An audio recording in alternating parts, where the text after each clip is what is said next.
We're going to finish the third chapter of Bava Metzia with questions of breach of trust, but of misappropriation. So we discussed in the previous Mishnah the money changer who takes money on deposit, but then reuses it. He might trade with it or hand it out to another client or use it for some other purpose. He rehypothecates the collateral. And we're going to close the chapter just by exploring the limits or the ramifications of this idea. But in order to do that, we need another verse. We've seen this verse before. It's from the Parsha of Mishpatim. It's from the 22nd chapter of Exodus. We're going to read it on the coming Shabbat. It's always lovely to learn in the Mishnah a verse which we're going to read on the coming Shabbat. And so we're going to come back to it now. The Mishnah is going to focus on a couple of words. So let's just try to find those. If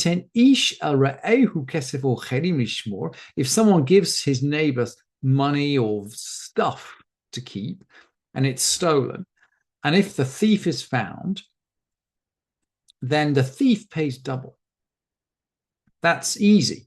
But if the thief is not found, if this stuff is just magically vanished from the house, the custodian, im lo yimatzeh ganav, v'nikrav bal habayit el ha'elohim, then the master of the house has to go to the judges. Im lo shalach yado, if he has not put his hand, b'imlech ed ra'ehu, he's shalach yado, stretching out his hand. He has to swear that he hasn't stretched out his hand and touched his neighbor's goods. And the act of misappropriating a deposit is called stretching out your hand.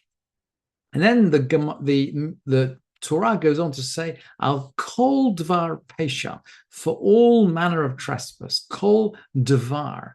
We could say manner of trespass here, but davar also means a word. And we'll see in a minute that the Mishnah is going to enjoy the play between these two verses, these two uses of the word davar.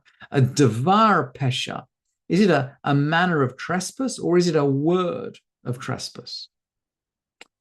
Well, we'll see. And then whatever happens, anyway, asher yomar ki hu zeh, for which one can say, this is it. They both have to come to court. And again, asher yomar ki hu zeh, of which one can say, this is it. It's an almost untranslatable verse, by the way, in Mishpatim, but there's something about language here. There's something about language. And the Mishnah is always, by the way, very sensitive to the nuance of the text in the Torah. And it's going to focus on this use of language in the verse 9 of chapter 22. And if we when we read it, we should just pay a close attention to the fact that, yes, this verse is almost untranslatable. It's almost as if it says darsheni, interpret me. And that's really what the Mishnah is going to do. And it's the closing Mishnah of the chapter. So we can almost feel that Mishnah is going to be ready to make an interpretation. But let's jump into the Mishnah now. Hasholeach yad b'fikadon. Someone puts their hand on a deposit. This is exactly the language used in the Torah. If he didn't put his hand on his neighbor's stuff. So someone puts their hand on deposit. Beit Shammai omrim yilkeh b'chesed u'b'yater. Beit Shammai says he's charged for what is missing and what is added. In other words, from that point, he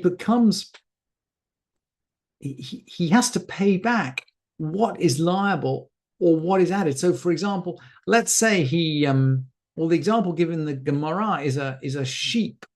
Maybe he takes a sheep with a full coat of wool and he shears it. Well, he still has to pay back the value of a full coat of wool because when he took it, it had a full coat of wool. Okay, the coat is missing, but he has to pay for it. And Beit Hillel omrim b'sha'ah hotza'ah. Beit Hillel say, okay, this applies at Beit Hillel say, no, he has to pay back the value of what was deposited at the time that he took it out. In other words, at the time he put his hand on the object. Rabbi Akiva Omer Kishat Hatvia. Rabbi Akiva says at the time when it's claimed.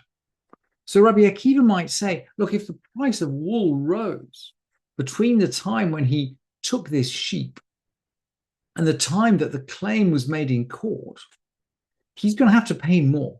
So he's going to pay the monetary value at the time of the court case rather than at the time he put his hand on this deposit. What if he expressed an intention to put his hand on the deposit rather than actually doing it? So the Mishnah then goes on to ask, HaChoshev lishloach yad. And we can translate Choshev as thinking, but thinking, at least in terms of civil law, has no particular legal status. So in terms of, for example, offerings, by thinking, we can designate something as holy.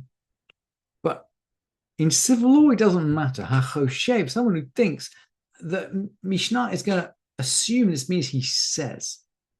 HaChoshev lishloach yad b'fikadon. So someone expresses an intention to put his hand on a deposit. Beit Shammai omrim chayav. Beit Shammai say he's liable. So Beit Shammai will take the moment when he expresses this wish to be the moment from which he's responsible for the object. Ubeit Hillel omrim eno chayav ad sheishlach bo yad. Shenemar im lo shalach yado bimlechet re'ehu. Beit Hillel say, no, he's not responsible for this object, for what happens to the object, until he actually ad sheishlach bo yad. Beit Hillel is quoting from our verse, until he stretches out his hand, until he puts his hand on it, until you have to put your hand on the object in order to become liable. Just expressing an intention is not enough. And he's going to quote the verse, Im lo shalach yado, if he didn't put his hand on his neighbor's property. And the Mishnah asks, Keitzad, how does it work? Let's have a look at some examples. Ita et hechavit, v'natal hemenu revid. He tilted a jug, or he tilted a barrel, and he took a quarter log of wine out. Venishbara, and the jug was then broken. So let's think about this example. He's tilted the jug. Now, the Bartanura will make clear that. Well, let's look at the Bartanura. Deshlichut yad eino mitchayev onasin ad sheyimshoch or yagbir teheve kniya. Misappropriation, putting your hand out, doesn't make you liable until he takes possession by drawing it or by seizing it. So the way we take possession, we take title over a movable object, is by lifting it up. And in this example, he hasn't lifted it up. He's just tilted it. So he's tilted it. He's taken Revere out. He hasn't taken title over that barrel. So Beit Hillel are going to say, well, he's not responsible for the whole barrel. Clearly, he's responsible for the Revid, which he took. So he has to pay back what he took. But if the barrel breaks, or if it goes sour, maybe because we've let what air into the cask, maybe that wine will go sour. So the Mishnah goes on, Venishbara, he's taken out this quantity, Venishbara, it's broken, Eino Mishalem Eila Reveid. He's only got to pay the quarter log. He's only responsible for what he took out. And the Mishnah goes on, Higbiha, let's say he lifted it up. He lifted it up. So at this point, he has title over the whole barrel. He's now responsible. He'd be having atal hemenu revi'it. If he lifted it up and he took a quarter log, then ishbara, and then the jug was broken. If anything happened to this jug, regardless, by the way, of whether he's directly responsible for the break, he's effectively, he's like the institution that rehypothecates the bond. He's now got title over that barrel. He has responsibility for that barrel. Mishalem demei chula. He actually pays for the whole jug. If something goes wrong with that object, he pays for the whole jug, the whole barrel. That's how the 3rd chapter closes of Bava Metzia.